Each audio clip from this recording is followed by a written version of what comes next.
so I decided to write a song. Ladies and gentlemen, welcome to another episode of the MakeAway podcast. My name is Shaq, and I'm here with the local football legend, my man, Coach Troy Gore. What's up, man? I'm not a legend. I'm just a coach, man. No. We got to give it to him. Today we here with legendary Coach Troy Gore, seasoned high school football coach with over 2 decades of experience. He's currently the high school head coach at Cheltenham High School, known for his successful coaching tenure at various schools, including Delaware Valley Charter, where he led the team to a championship victory in 2016. Coach Gore's dedication to developing recruitable student athletes, coupled with his leadership as a deputy fire chief and a community leader, makes him a true inspiration both on and off the field. Ladies and gentlemen, help me in welcoming Coach Troy Gore. Man, I appreciate you, man. I really do. Appreciate you. No. This was one that I was trying to get for a nice little minute. Actually, so when I was first brainstorming the podcast, Coach Troy is one of the first people I tried to reach out to.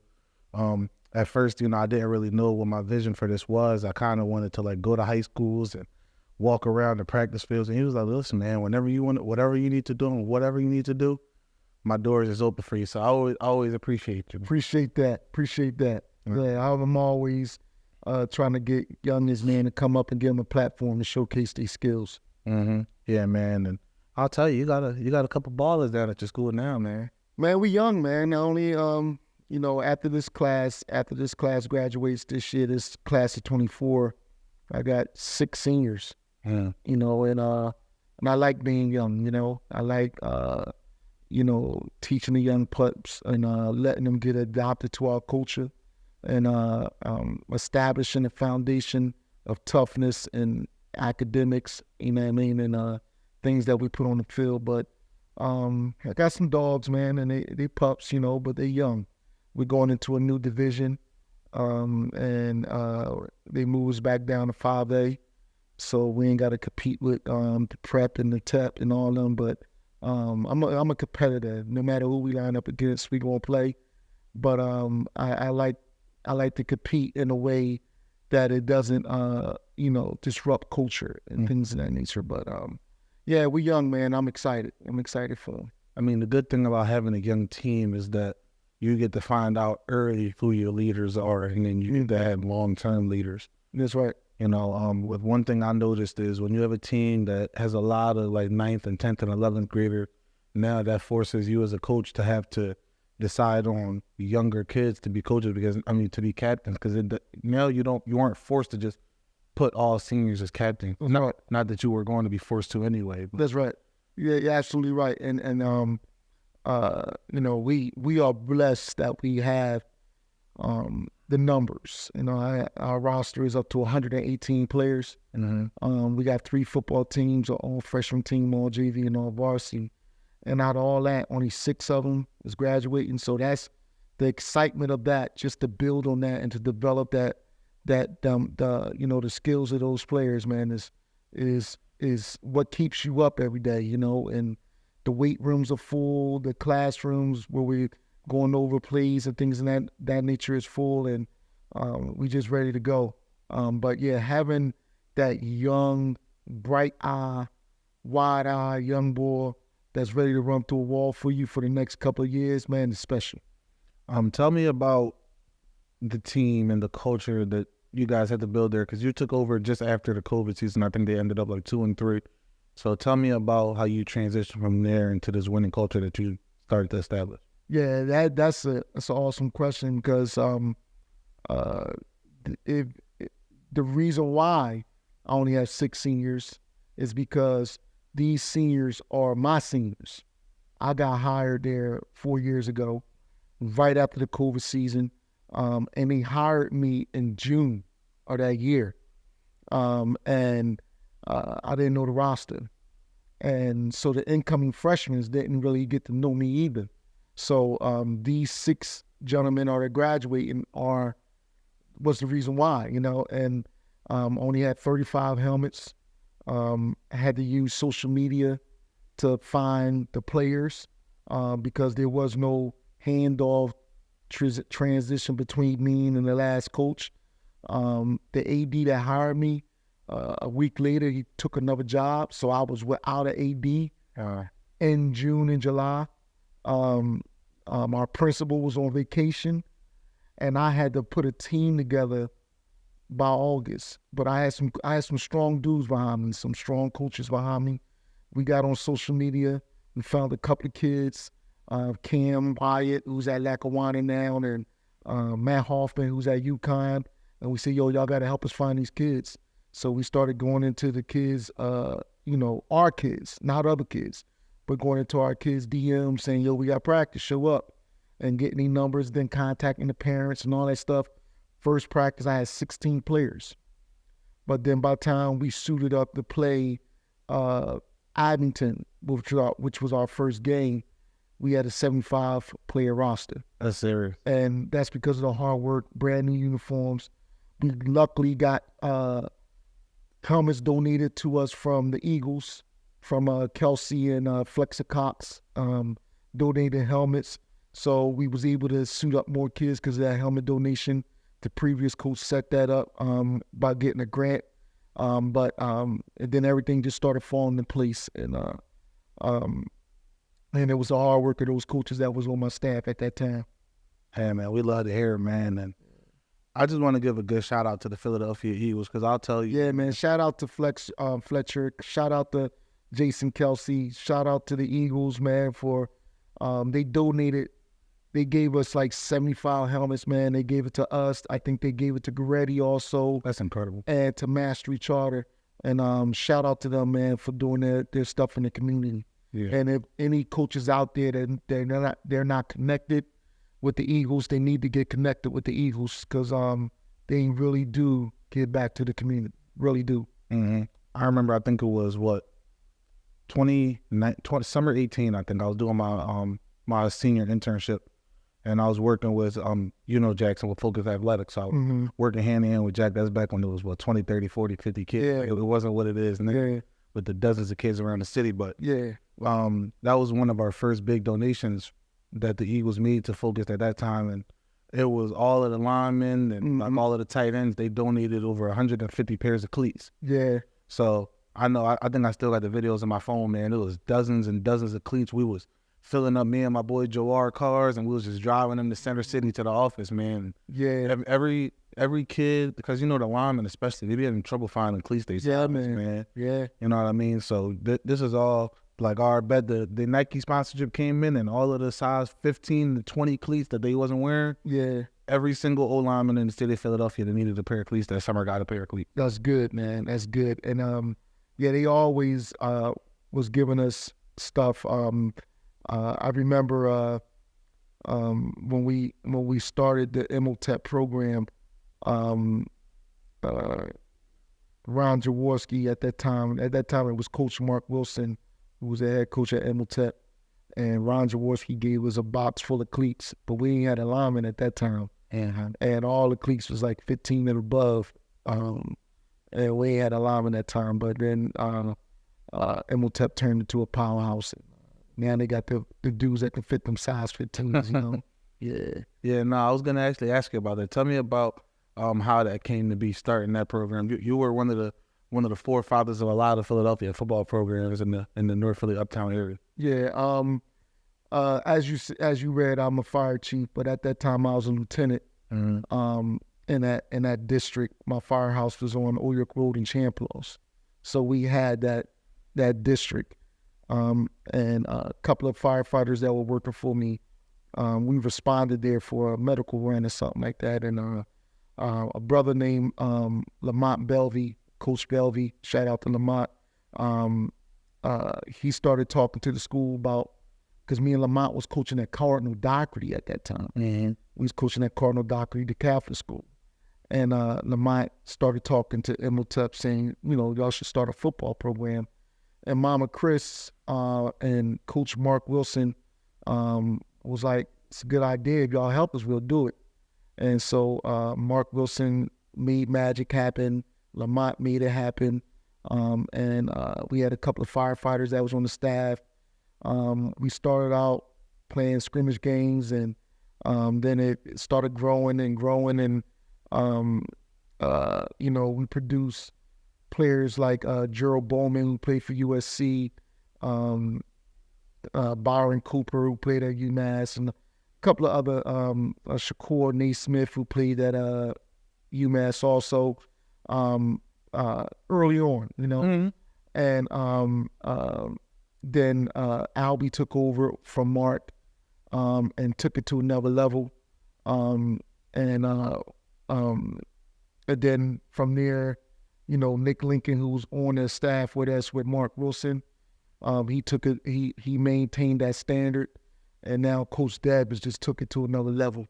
And I'm proud of all of them. You know what I mean? All my kids graduated from Imhotep. Now I'm super competitive.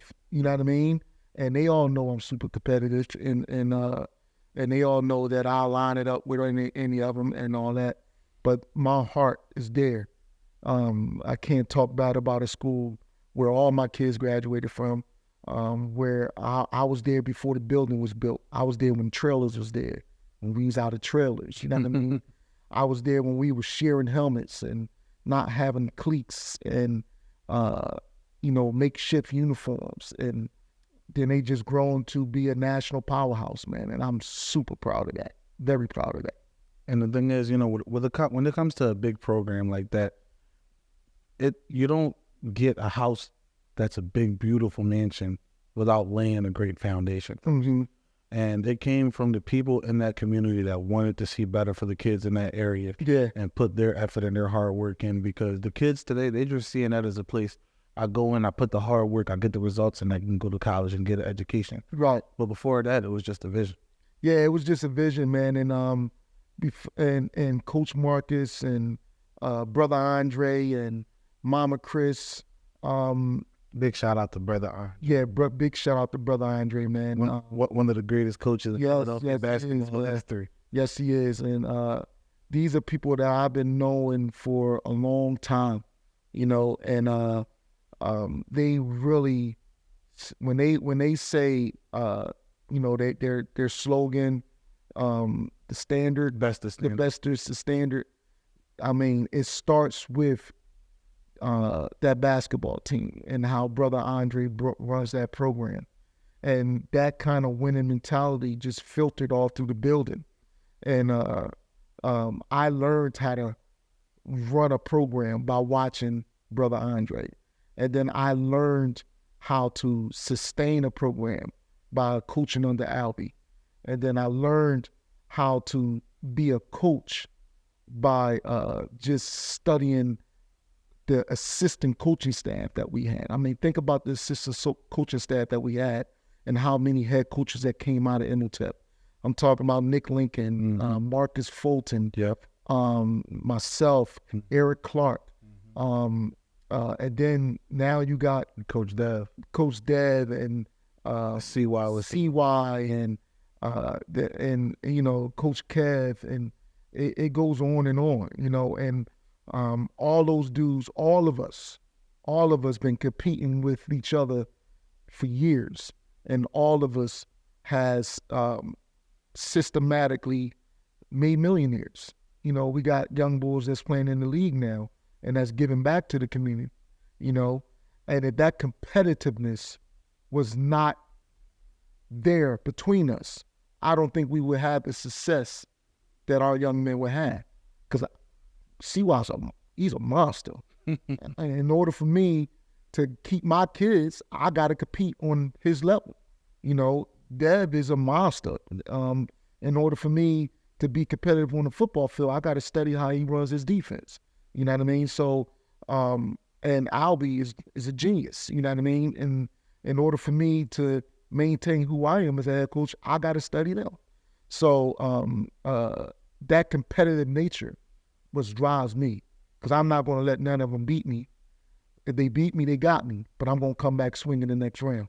And that's the way the mentality, because at the end, who wins? the kids. The kids wins.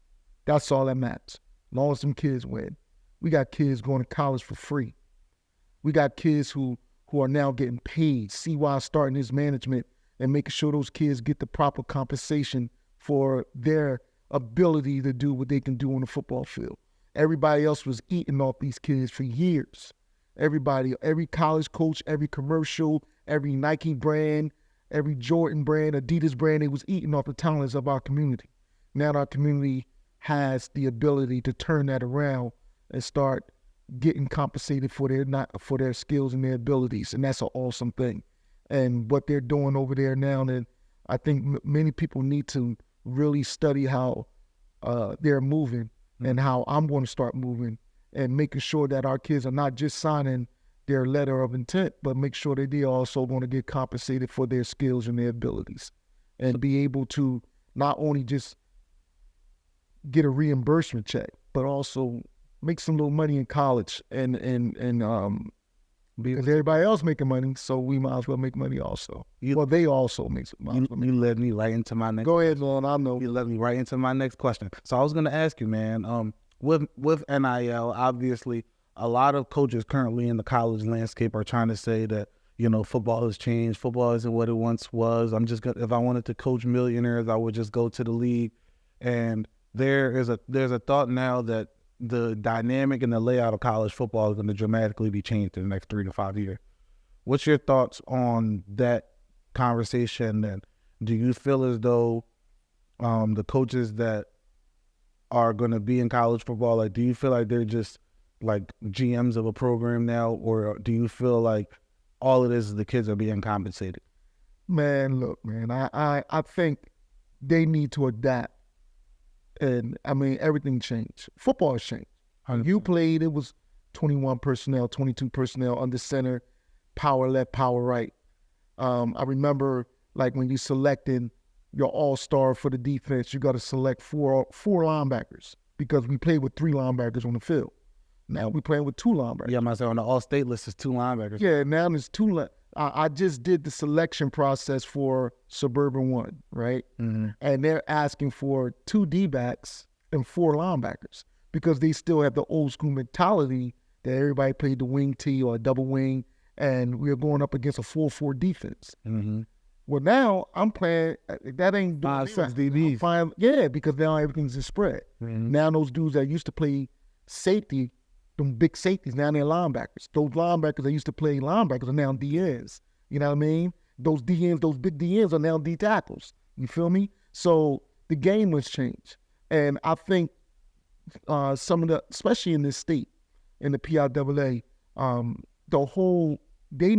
everybody needs to change with it. Think about this. Think about being a national collegiate star. The last championship game between Michigan and Washington was highly, probably 20, 50 million people watch. And think about that. Now they're moving the game to 12 teams, right? Mm-hmm. So they're having a 12. I think it's a 12 or 16. Like 12. 12. All right. So they now think how much money they're going to make, because now they extended the season just off the TV deal. Just off the TV deal. Just off the TV deal. The people who do the commercials, you know, the Doritos and the nachos and the Nike, they making millions. Coach, I'll just put it in perspective for you. At Penn State University, one school, mm-hmm. we learned this while I was in school studying sports administration. So the parking lot for the 6 to 7 home games during football season, mm-hmm.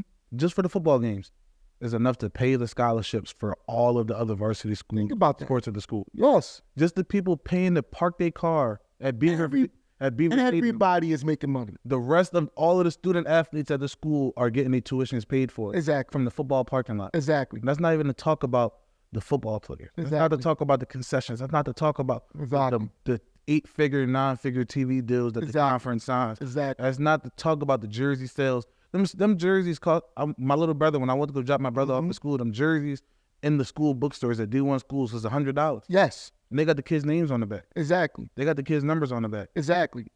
And if you wear a odd number, like, let's say he's just a top dude and your number was 47. 47 never sold, but now it's sold because Troy Gore wears 47, and Troy Gore is an all-world All-American player. No, everybody needs to get paid. And it started from the Fab Five. Mm-hmm. When the Fab Five had that 30 for 30 special. And them dudes was talking about walking down the street and they broke, but they seeing their jerseys in the store with their names on it. And they had no money. Yes, no. If everybody's getting paid, then the people, that's like having a show where everybody's getting paid except for the performers. That's ridiculous. That's crazy. So it's the American way. Yes, we just got to adjust it. We got to put some regulations down, some policies down, some salary cap maybe. College teams got to get a GM, yes, and maintain that. You got to put limitations on you can't transfer for money and all that type stuff. And, but yes, they should be compensated for their hard work, because playing SEC football for 4 years straight takes a toll on your body. That's grown man football. It takes a toll on your body, and you should be able to get compensated for that. And again, we're going to remind, in these SEC towns, even in these Big Ten communities, I'll tell you, in Happy Valley and State College, PA, there are people that grow up and look up to and worship these players, and they are the Philadelphia Eagles to these kids in these little communities. Like these kids that grow up in Tuscaloosa, Alabama, do you think they care about the Miami Dolphins? No, because they don't got a pro team in the whole state. All they thinking about is Alabama. Is the Alabama world. That's all they worried about. That's right. So guess what, man? If these little kids, Alabama or Auburn, that's it. If they want this 18-year-old signature, and that's right, they mommy and daddy work for the whatever stock firm, and they got $1 million, and they say, hey man, like it will make my son's Christmas if you sign this autograph. Why would a kid have to lose his eligibility for getting paid to sign an autograph? And that's why it came about, because the powers of be say, yo, we've been gagging these young men for years. Mm-hmm. We've been even for basketball and women's basketball and baseball and softball with these TV deals. I mean, think about the Field of 64. Mm-hmm. How much money people make off that just betting, and I mean, it's billion. It's time. It's time, and so what that those kids are getting paid when everybody else is getting paid millions, and they getting paid a couple of $100,000, and everybody else is getting paid millions. Fun fact, guys, if you was to look up it's called the EADA report. On there, you can look up the budget for any university, how much money they made in revenue and how much they spent on officials, how much they spent on coaches' salaries, down to the nickel and dime. For example, I believe in 2019, when I graduated from school, University of Texas was at that time the only college football program that profited over $100 million. Mm-hmm. That means, and they weren't a championship program at that time. It was just the culture and the money in that community that was surrounding that program. So just think about it. The fact that program made $100 million in revenue. That's a Fortune 500 company. That's right. That's a Fortune 500 company with employees that's not getting paid. That's right. And someone would say, well, they already pay already pay their tuition. No, they pay their tuition every game. Think about it. Every game, somebody's tuition gets paid, because every game on the TV deal, the concessions, the parking lot, the gate, the merchandise sold. Those kids, their scholarships are already being paid. So, okay, you pay my tuition for the first game. Now, what about the next 10? I don't get nothing after that. Mm-hmm. Nah. You. I mean, that's the American way is hard work pays its debt, and all those collegiate athletes need to get paid their worth, or whoever's making the millions need to donate it back to the community, and nobody get paid. I love it. I love it. Yeah. But back to legendary Coach Troy Gore. Oh, come on, man.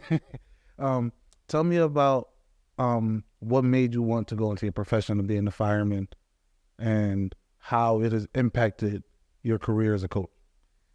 I never wanted to be one. It was crazy, man. I was shooting dice 20-something years ago, and a brother walked down the street and started handing out flyers that the fire department was hiring, and I lost my money, and walked, you on the block, everybody on the block. Mm-hmm.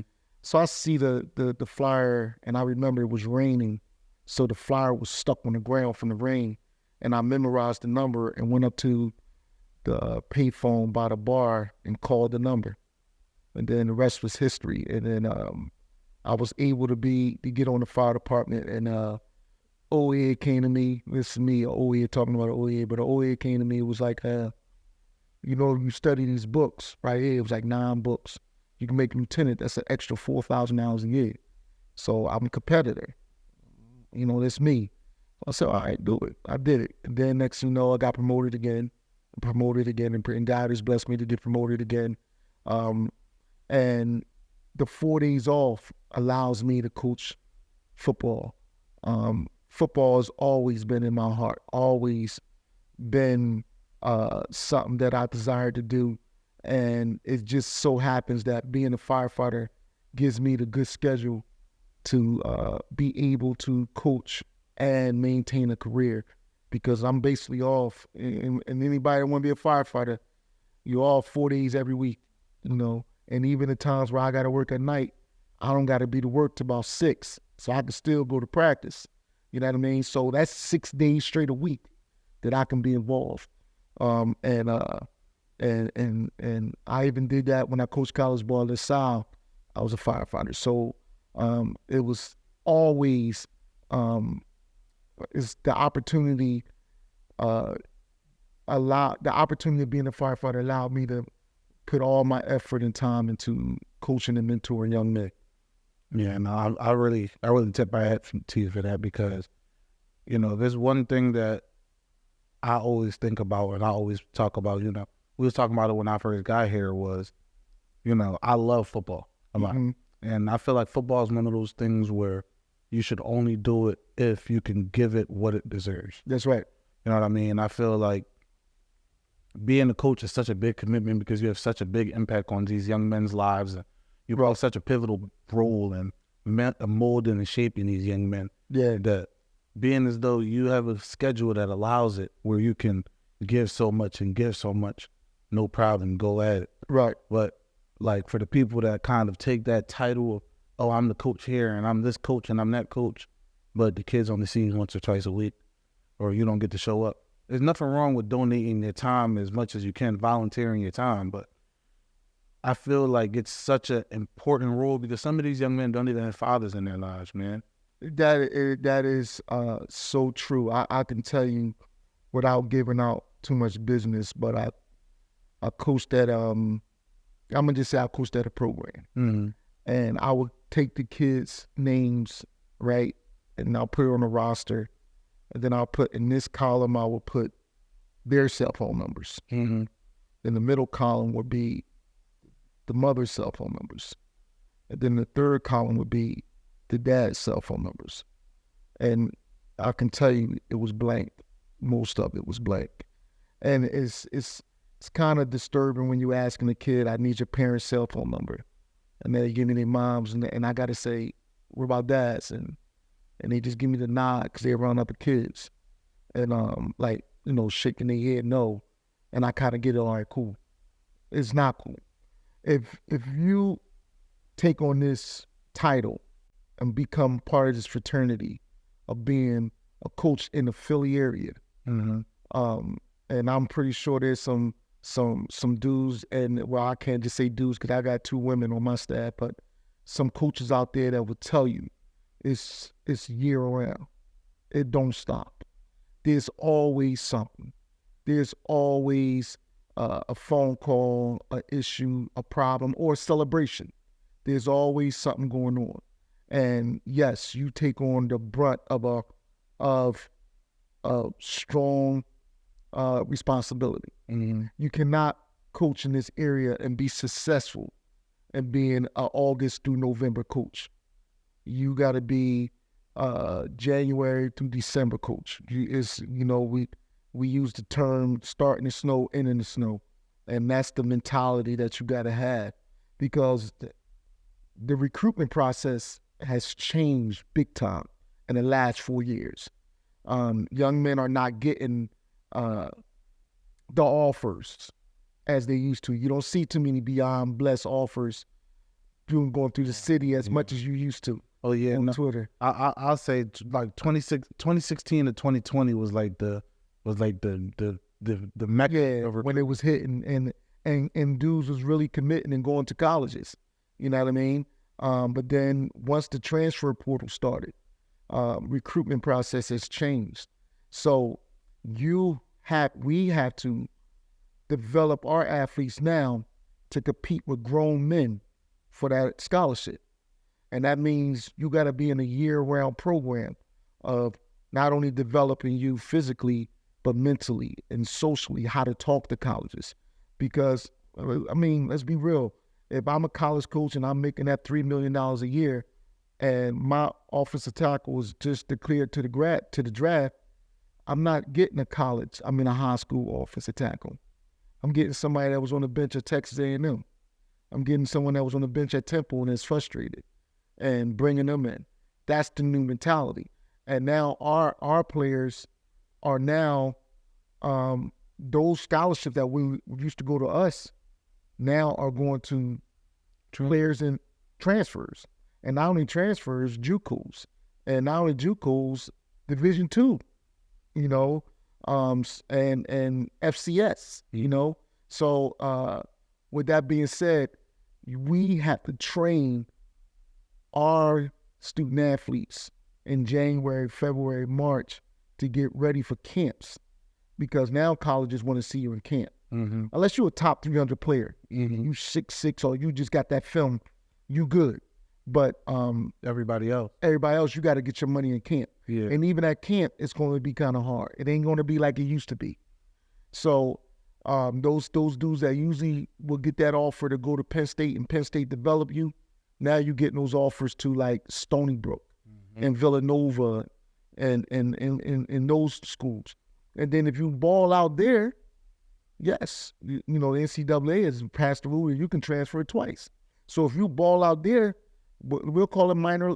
I won't even call it. If you ball up there, then maybe somebody will pick you up. Mm-hmm. You understand what I'm saying? But in order to have that, you got to have a year-round program developing your players.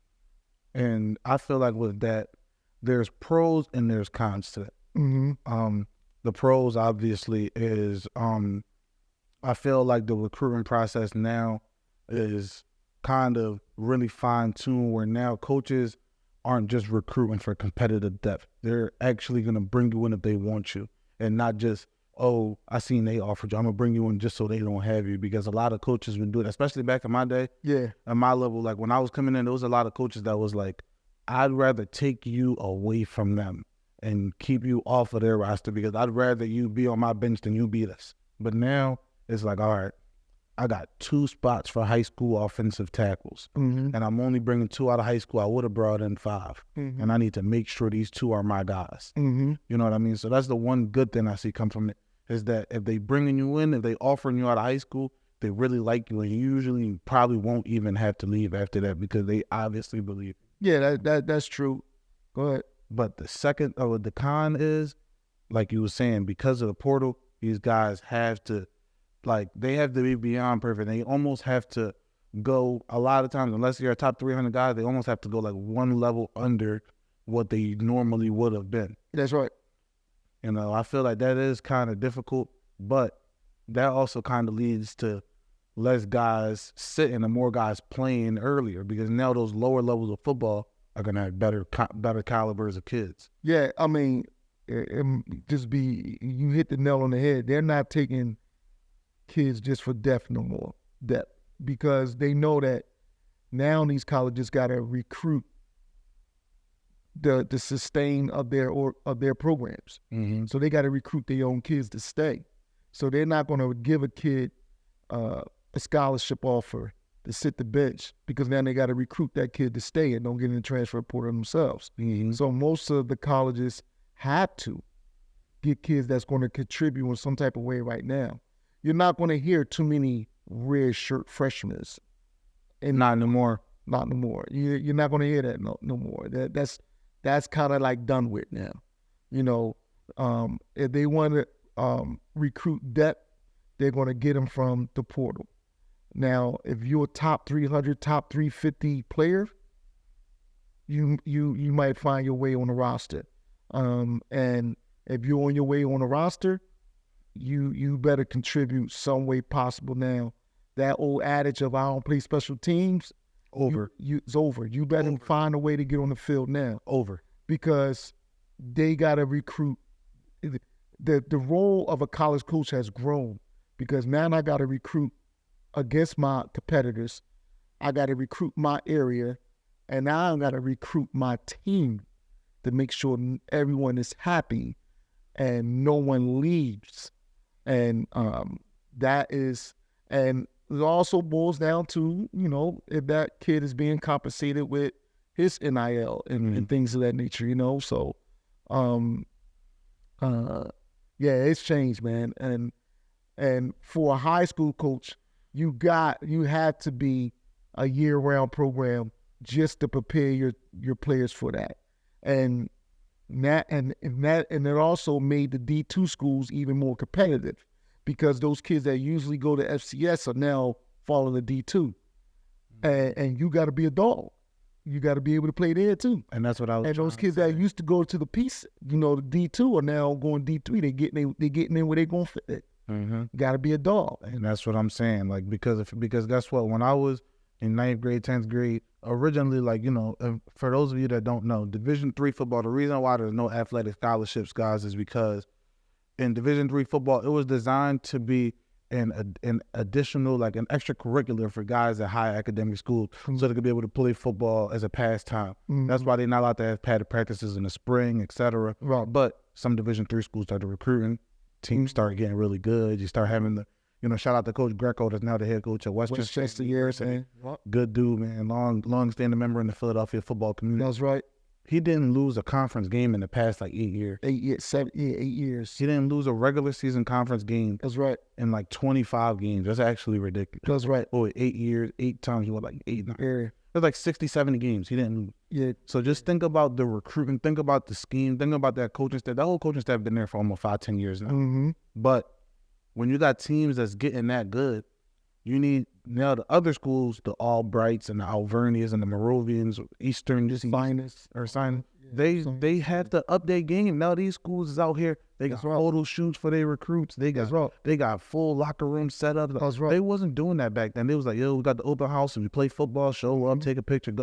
Now Division III football is at a new peak where those kids they all city kids that are you all city but you 5'10" and you a defensive end. You might have walked onto a PSAC program, but come here and be the man. We need you. That's right. And I feel like that has done so much for that smaller school level of football because it's, as you can see now, some Division III guys. Quinn Miners is a starting offensive lineman for the Denver Broncos to this day from Division III. It's just a testament to where football is going. It's like even at the level that was designed just to be a pastime in the club almost. Right. Is putting out quality blue chip level players. That's right. And shout out to Eastern also, man. Who's given many opportunities for Philly kids to compete on the Division III level. But yeah, you are absolutely correct. And also what's happening is those kids that will usually go to PSAC before the portal are now, getting in where they can fit in. So they're going to school like Whitener and Del Valle with the hope to transfer up to a PSAC, and be able to show these skills. And the kids that are even getting recruited by those schools where I have there is they even excited now where they're posting an offer to a Division III. Yes, and they academic offers, they're not athletic offers. But it's still an offer, and you let the kids be great, but they're excited about it. Where 6 years from now, before this, they wouldn't even talk to a Division III school, So that yes, the paradox has changed, and now players are getting in where they fit in.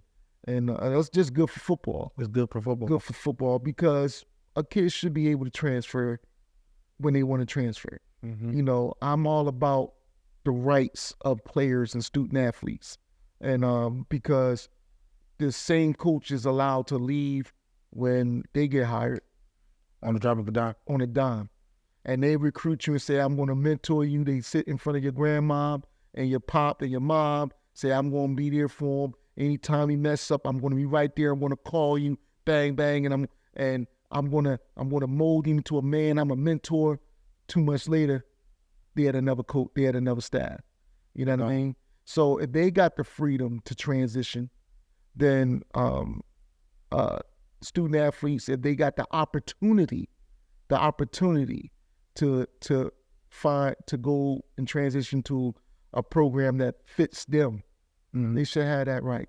Yeah, should have that right. I agree. And I'm very thankful for obviously, if it was a high school recruit, I wouldn't have had a chance. And I was only all pub my senior year. Don't say all pub is a big thing. I'm saying I was only one time all pub, just one time. Matter. But I put that work in, obviously. But yeah. Coming into that, I got my one scholarship. I went to Lock Haven, and I was blessed with, when I graduated, I was able to use the transfer portal the first year it existed, so I can be able to go get my master's degree for get paid for. And both my little brothers benefited off the transfer portal as well. Right. My little brother Muhammad, he went to Bates College. When he came out of high school, he had his pick of the litter with the PSAC schools. They were all there, but he had the opportunity to go to a school that cost $90,000 a year for free. So it was one of those things where it's like you get in the top 1% in the world liberal arts education. Right. He went there for his 3-4 years, and after he graduated, put his film out, tried his luck, and he ended up getting a scholarship to go play Division I football afterwards. So that was just a testament to, like, listen, man, if you put the hard work in. That's right. Like, frauds don't last in the portal. I always tell them kids, too, it's not always greener on the other side. Everybody that go in the portal, like a lot of them, obviously there's more kids in the portal than there's roster spots out there. That's it. That's right. You know what I mean? Because now, like, just as much as the high school kids competing with you competing with that 6'4" defensive end that's Cheltenham that's trying to get into. That's right. You know what I mean? They got 5 years of eligibility left. So if you ain't put enough on film, if your practice film wasn't good enough because you was on the bench, or your game film not good enough, or you've been injury prone or whatever have you, they taking the young boy from Cheltenham. So that's the thing with the portal. I always tell people all the time, just because you're not in a friendly situation, you still have to at least be able to evaluate yourself honestly and tell yourself, this is where I'm at, and these are the type of schools that I'm going to get once I go into the portal. So don't be almost appalled or astounded, like, yo, like, why am I not getting these? I look better on film than this guy, but this guy going Division I and I'm not. It's obviously a difference. And if you're not getting that, you need to evaluate the options that are in front of you, because them offers in that portal go fast. Yeah, and I can also give an advice from that, man. Do not jump in the portal unless you have someone that's willing to take you, and advocate. That's right, and speak up for you. I know there's no other college coaches can do that. Sometimes they reach out to us, and I don't even know if that's that's breaking a rule. No, it's normal. Like, let's say one of your players right now is a senior and he goes to college, and the college coach comes back to the high school and he's like, hey, how's this kid doing? Oh, no, he's real unhappy, man. I think he's about to go into the portal. Damn, man, I wanted him last year, man. If he goes in the portal, let him know I'm there for him. That's perfectly legal, because they're not talking directly to the kid. Yeah, you said it. I ain't gonna say it. But I'm just a coach, so I can put it out there. I got you. But yeah, you don't jump in unless you got somewhere to go, because you can get lost. And another thing is, once you're there, have a game plan, and make sure that your credits transferred. That's big, and huge. And it goes. It's a lot more details to get to it, but I'm happy that those student athletes had the opportunity to have that freedom. I'm all about that freedom, and because if everybody else is eating and everyone else is allowed to do that, then they should be allowed to do it also. We love it. Back to the Cheltenham program, if you mind. Obviously, you had a lot of really good kids graduate this year, but signing day is tomorrow. Tell me about the emotions that run through your body as we roll into signing day. I can speak for every high school coach in the country with that, man. It's those last minute things, and making sure that those offers are committable, and making sure that all the paperwork is done, the NCAA portal is done, and making sure the waiver fee for the NCAA portal is done, and if the kid transferred in, making sure that the previous school put their transcripts in the NCAA portal, and making sure if the kid got an IEP, that you let the NCAA know that he has an IEP so they can get more credits beyond their 7th semester. Making sure that they got the right phone number, the fax that's going to ship over, that's going to fax over or email. All that, man, is like, because signing day is tomorrow. And today, I left the school today to come here at 7 o'clock. And that's because I'm still doing last minute things to make sure that everybody that's signing tomorrow is signing tomorrow. And we're not just going through no motions, you know. And it's hard work. It's hard. And through experience, there's a lot of steps that you got to take, because that NCAA and those offers, they're cruel. They're very cruel. And that portal is no damn joke. So a kid might be like, I'm going to this school, and maybe even commit to that school. But then that school changed their agenda because so-and-so has decommitted from so-and-so and now wants to come to them, or somebody jumped in the portal that they want. Now they got scholarship offer that they was going to give to that kid in November. And now they like, they call that kid like, no, we You giving that scholarship away? You could be a Preferred walk-on. You could be a PWO if you want to, you know, and things of that nature. And if anything needs to change, that needs to change, because the kid is, like I said, the kid hurts. Yeah. If I had one suggestion for the NCAA, it would be that if a coach offers a kid a scholarship, they have to put it in, like, the whole scholarship offer is not official to your senior year. Nonsense. I feel like anytime a coach offers a kid a scholarship, they have to submit the scholarship letter to the NCAA, and they have to be able to send that to the high school coach as well, so they can have that, even if it's just to the email on the file, a committable offer that this, that, and the third, unless XYZ LMNOP, you can't pull this offer. Like, it should be a binding agreement that, like, yo, like, this is here for you unless XYZ, and we have to let you know this on, we have to let you know that it's like something is being changed with this amount of notice. Like, they can't be able to call you a week before signing it and say, yeah, your scholarship not there anymore. It took too long. I agree. I agree, but I also appreciate those colleges that give our players the national recognition of just receiving the offer, and that kid being able, now it comes down to the coaching staff of the high school being very honest with the kid. Now, I'm not in the business of what they call the fake offers. Mm-hmm. I'm not in that business. I'm not talking about that business, but I am in the business of because that's a real thing. Yeah, right. It is. It's real. But I'm in the business of a kid in the 10th grade, right? And he's in the 10th grade and he gets an offer, and I'm in the business of that kid has to maintain his academics, maintain his athletic performance on the field, meaning he should be trending upwards, and then he should be able to get that offer. Mm-hmm. You know what I mean? But that kid gets an offer in 10th grade and then he stays even or goes down from there. I wouldn't hold no college coach That's a fact. the obligation to say you still got to sign him. Yeah. You know what I mean? That's a great... I wouldn't do that. But if he's trending upwards and his film is getting better, he's getting bigger, he's working hard and all that stuff.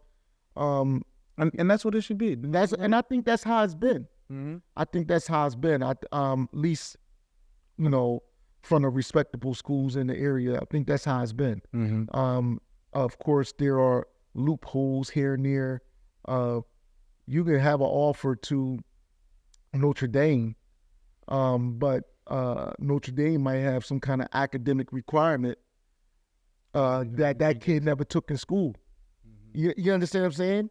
That doesn't mean he couldn't commit to the offer, He could have, He can't get but accepted. he just couldn't get accepted into the school. So those type of things happen also. Mhm. Yeah. In regards to the vision for the program going forward, tell me about the young men that you have on the team now. Tell me about your vision for what you guys have laid out. Are you guys going to be maintaining a lot of key positions going forward? It's hard, and coaches will tell you, man, it's hard to you maintain your cultural vision. You maintain your standards, you maintain your objective, you maintain the code of being tough, academics, character, culture, competitor. You maintain that, but to say to have like a vision on what we're going to do before we step on the field, it'd just be a wish. You know what I mean? That question needs to be answered probably in May somewhere, and when you really see what you got, real coaches build systems around their talent and don't try to build talent around the system. So we are into that, building around what we have, and then you'll be able to get better judgment. But the vision that I have, man, is just for my youngins to be competitors in that classroom, competitors on that football field, and competitors in life, man. Be the best. The only person you competing against is yourself. And you be the best in life.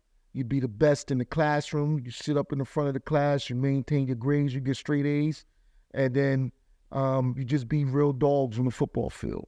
And if you just do those 3 simple things, from what I learned, the little things, all those things just fall into place, and what you're trying to accomplish usually is within grasp. Love to see it.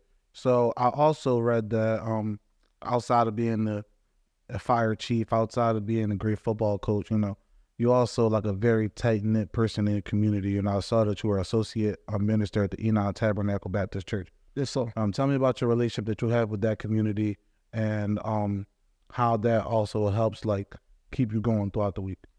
It keeps me grounded, and it keeps me, my faith and my love for God keeps me grounded. It keeps me focused. It keeps me staying the course on the main objective, and the vision is to mentor young men and make sure that I give them all the tools and all the opportunities and all the things that they need to be successful. It keeps me, when I'm about to just want to quit, it keeps me letting me know that God got my back. I've been a minister for going on 20 years now at Enon.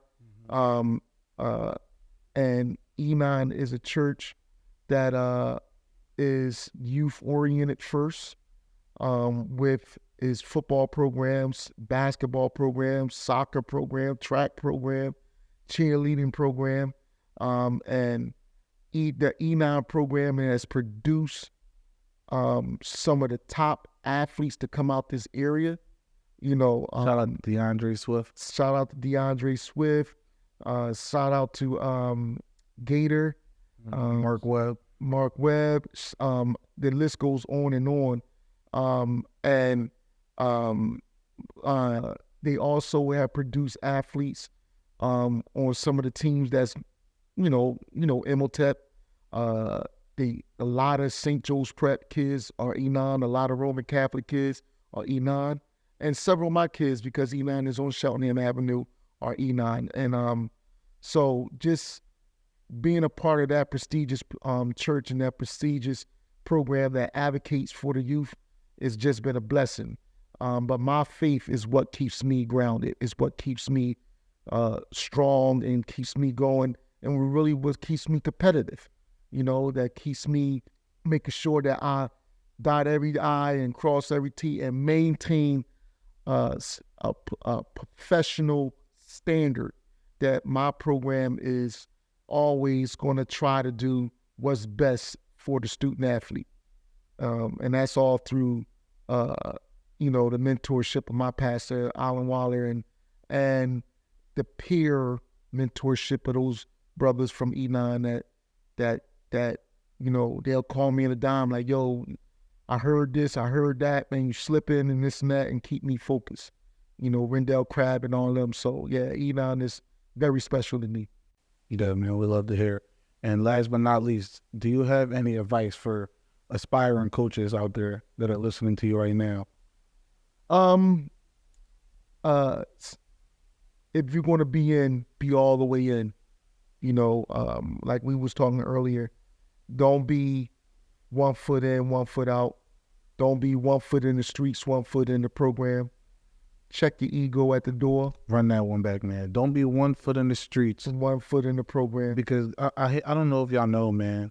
These kids can see y'all social media. It's not hard to find. Yeah. It's not hard to find you. It's cool to train a dog to be a dog, Mm-hmm. but a dog shouldn't see the trainer fights. You know what I mean? Because then the dog gonna want to fight for the trainer instead of fighting for themselves. And that's true. You got a dog and you training them to fight, and now you fighting. The dog is just gonna attack other people.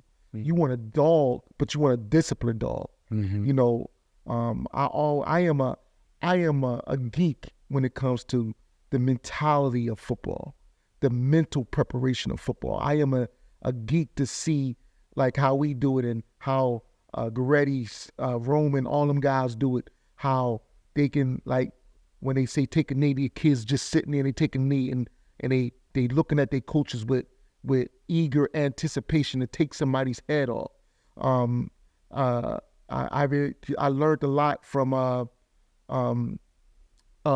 coaches like Swift and all them when I used to just go visit St. Joe's Prep.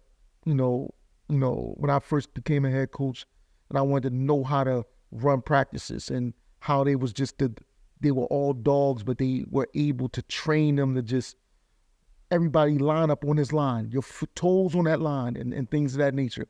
So if I can give advice to a young coach, that's it, man. 1 foot in, and got to be all the way in. Don't study the game. The game is always evolving. You got to hit up clinics. You got to study the craft. Don't coach what you know, coach what you learned. Coach what you studied. You got to study the game. You got to learn the different facets of how to manipulate defenses and how to stop offenses. You just can't say, oh, I played college ball, I played pros ball, I know what I'm talking about. No, you got to study the game. I remember when I went to the National Coaches Convention, and the former head coach of Stanford, the brother, I cannot recall his name right now, but he was the head coach at Stanford. And we sat next to each other while a coach at a Division III school in California was teaching the principles of how to run power. And this coach from Stanford, the brother, you looking it up? Mm-hmm. Their last coach, I can't forget his name. I forgot his name. We sat next to each other. From 2011 to 2022, his name was David Shaw. Yeah, Coach Shaw. And we sat next to each other, and it was in Tennessee, and we sat next to each other, and he was taking notes on the principles of how to run the power from a Division III coach that was teaching. So you got a head coach of a Power 5 school taking notes. Who am I to say I already know it because I ran it in high school? Who am I to say I already know it because I ran it in college? Who am I to say I know it because I played the position? Nah, study the game and teach what you study. Don't teach what you know. And because your name is stamped on every kid that you coach.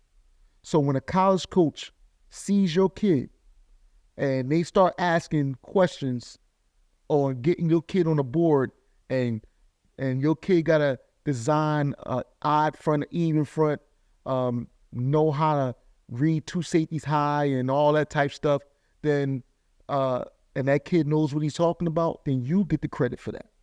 then you can really pat yourself on the shoulder like, I helped develop that kid. So if you want to coach, man, be all in, teach what you study, not what you know, and don't be friendly, be fair, but also be firm. It's cool to be, joking and all that stuff, but also you got to be firm. You got to make sure that you maintain a disciplined environment and a disciplined program. And that is also being firm with your coaching staff also. And in order to be a good leader, you got to be an excellent follower. I would not be who I am if I didn't follow Mark Wilson, if I didn't follow Albie Crosby, if I didn't follow Coach Longo at LaSalle University, who's now the offensive coordinator at Wisconsin. I would not be who I am, Junius Jackson, if I didn't follow those guys. And then you become a leader, man. And also pay your debt. Don't just go to a staff and say, I want to be the coordinator because I'm good on Madden. You know what I mean? Be a positional coach. It's all right being a get-back coach for a year or two and being a positional coach and taking care of your room, taking care of your group of kids, your room. And then try to, move up, and be a coordinator, then go from coordinator to be a head coach. But just know, that head coach, man, you got to be a dog. You really got to be a dog to be that head coach. It's going to put gray hair on you because you're going to be taking the brunt. You're going to be taking on the emotions. You're going to be taking on the perils. You're going to be taking on the celebrations. You're going to be taking on all the issues and problems of every kid on your team. And you got to have strong shoulders for that. So that's the advice I give. Oh, man, that's money. That's money. I'm going to leave y'all off with that, man. Make sure we like and make sure we comment and make sure we subscribe and make sure we going back watching all the great interviews for all of the hood heroes that we bringing on here to talk about their experiences on and off of the gridiron. I'm very, very thankful that you were willing to come out here today. I feel like we got a lot of valuable information from you, and, I can't wait to be able to put this out. Appreciate you. Yes, sir. All right, man.